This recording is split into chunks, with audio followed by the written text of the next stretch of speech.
The movement we've witnessed in Bangladesh over the past month is being called the first revolution led by Gen Z. We've seen a mass uprising by students of Bangladesh who are angry over an unfair job system, but has transformed into something that is about justice and fighting corruption in Bangladesh. After weeks of protests, more than 300 people have been killed.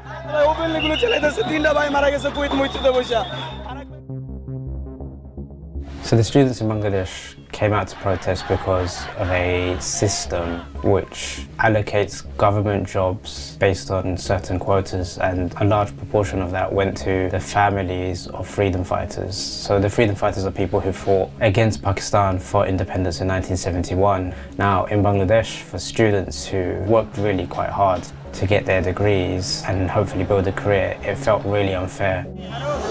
The government has tried to contain it at every stage by arresting the student leaders, attacking them, by killing them.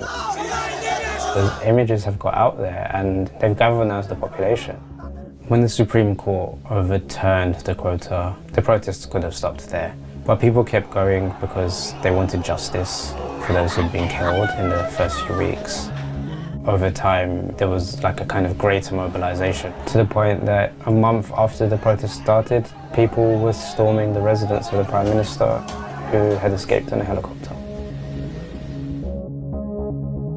Sheikh Hasina was the longest serving female Prime Minister in the world. She'd been in power since 2009 and had also been Prime Minister in the 90s.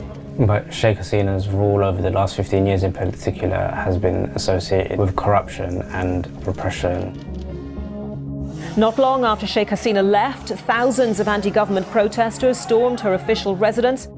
He ran all through the grounds, through the house. The whole place was overrun. It was just like an outpouring of emotion. And I think for a lot of people, it was kind of like, while they've struggled, you saw all of this wealth on show and kind of really surreal pictures. Like there was a video of people just eating the food that had been left in the kitchen. People sent me videos from where they were. Everyone was kind of in the street partying, jumping up on wherever they could to hang Bangladeshi flags. There were all these chants of freedom. They've nominated Muhammad Yunus to be the head of the interim government.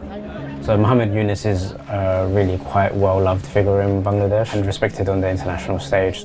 He's a Nobel Peace Prize winner. He's not associated to any of the political parties. People hope that he will be the first step in a break from the old political system.